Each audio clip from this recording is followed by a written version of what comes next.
कृष्णाय वासुदेवाय हरये परमात्मने प्रणतः क्लेशनाशाय गोविन्दाय नमो नमः। हरे कृष्ण सम्पूर्णमा। आज म हजुरहरू समक्ष ब्रह्म भनेको के हो, अध्यात्म भनेको के हो त, कर्म भनेको के हो र यो संसारमा, यो सृष्टिलोकमा भगवान कसरी बसेका छन्, यी सम्पूर्ण प्रश्नहरूको उत्तर दिन गइरहेकी छु। वास्तवमा भन्नुपर्दा यी सम्पूर्ण प्रश्नहरूको उत्तर हाम्रो महान हिन्दू धर्मावलम्बीहरूको महान धर्मग्रन्थ श्रीमद् भगवत गीतामा उल्लेख गरिएको छ। श्रीमद् भगवत गीतामा 70वटा श्लोक र 18वटा अध्याय रहेका छन् र यी सम्पूर्ण प्रश्नहरूको उत्तर पनि हामीले श्रीमद् भगवत गीतामै भेट्छौँ। भगवान श्री कृष्ण कर्म भनेको के हो, ब्रह्म भनेको के हो, अध्यात्म भनेको के हो, यी सम्पूर्ण प्रश्नहरूको उत्तर श्रीमद् भगवत गीताकै अध्याय 8 जसलाई हामी अक्षर ब्रह्मयोगको नामले चिन्ने गर्दछौँ, यसको श्लोक 3 मा दिनुहुन्छ। भगवान श्री कृष्ण कर्म, ब्रह्म र अध्यात्मको परिचय दिँदै श्रीमद् भगवत गीताको अध्याय 8 अक्षर ब्रह्मयोगको श्लोक 3 मा भन्नुहुन्छ, अक्षरं ब्रह्म परमं स्वभावो ह्यात्ममुच्यते भूता भावो भवतरो विसर्गः कर्म संहितः। भगवान श्री कृष्ण भन्नुहुन्छ, परम अक्षर यानी कि यो संसारमा परिवर्तन भइरहने सबै वस्तुहरू, यो संसारमा परिणाम भइरहने सबै कुराहरूमा एउटा यस्तो तत्त्व जुन अपरिवर्तनीय छ, जुन अविनाशी छ, जसको विनाश हुँदैन, जसको परिवर्तन हुँदैन, जसको रूपान्तरण हुँदैन, त्यस्तो तत्त्व नै ब्रह्म हो भनेर भन्नुहुन्छ। र स्वभाव भनेको प्रत्येक व्यक्तिको जुन भावको मूल छ, त्यसलाई नै हामी स्वभाव भनेर चिन्ने गर्दछौँ। अध्यात्म भनेको जुन हाम्रो स्वभाव छ त्यसलाई नै भनिन्छ र आध्यात्मिक हुनु भनेको जुन हाम्रो अहिले स्वभाव रहेको छ त्यसलाई नै स्थिर बनाउनु हो। आफ्नो स्वभावलाई निरन्तर रूपमा बसाइरहनु, आफ्नो स्वभावलाई परिवर्तन नगर्नु र आफ्नो स्वभावलाई जहिले पनि स्थिर राख्नुलाई नै आध्यात्मिक हुनु भनेर चिनिन्छ। अब प्रश्न उठ्छ कि कर्म के हो भनेर। जसबाट यो सृष्टिलोक बनेको छ त्यो उत्पन्न गर्ने व्यापार नै वास्तवमा कर्म हो। यो कर्म यो पिण्डमा र ब्रह्माण्डमा अखण्ड रूपमा रहिरहन्छ।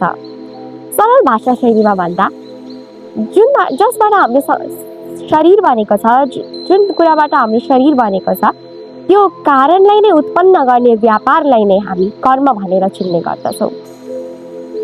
अब भगवान श्री कृष्ण श्रीमद् भगवत गीताकै अध्याय 9 जसलाई हामी राज विद्याराज गुह्य योग भनेर चिन्ने गर्दछौँ, त्यसको श्लोक 4 मा आफ्नो अव्यक्त स्वरूपको चर्चा गर्दै भन्नुहुन्छ, मम ततमिदं सर्वं जगदव्यक्तमूर्तिना मत्स्थानि सर्वभूतानि न चाहं तेष्वस्थितः। अर्थात् यी संसारका सम्पूर्ण प्राणीहरू ममा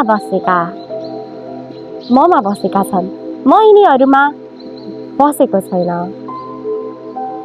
यस श्लोकबाट हामी के बुझ्न सक्छौँ भने भगवान कति अव्यक्त छन् भनेर।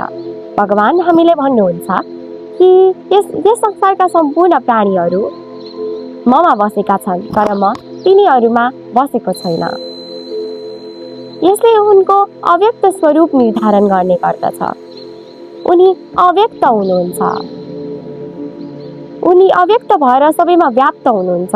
जसरी पानीमा बरफ व्याप्त हुन्छ, बरफ पानीले नै बनेको हुन्छ तर बरफमा पानी देखिँदैन, केवल बरफ मात्र देखिन्छ। त्यसैले भगवान भन्नुहुन्छ कि उनी अव्यक्त भएर देखिनु हुँदैन तर सर्वत्रमा व्याप्त हुनुहुन्छ भनेर।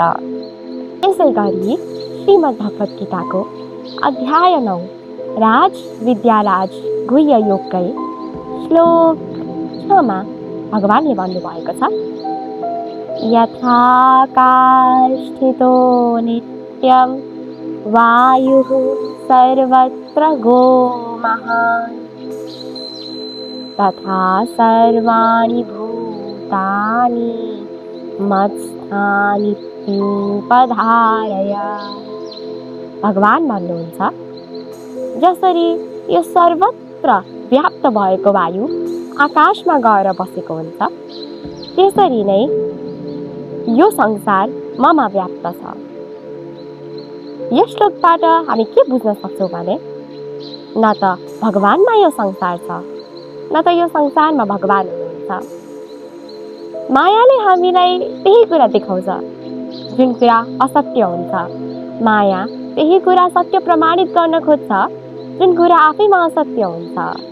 जे कुरा होइन, मायाले हामीले त्यही देखाउन खोज्दछ, हाम्रो आँखामा पर्दा हाल्न खोज्दछ। त्यसैले यो सम्पूर्ण संसार मायामा स्थित छ। यो त्रिगुणात्मक माया नै सबैमा व्याप्त छन्। वास्तवमा यो संसार मायामा व्याप्त छ, त्रिगुणात्मक सत्व रजो र तमो गुणले भरिपूर्ण मायामा व्याप्त छ, न कि भगवानमा।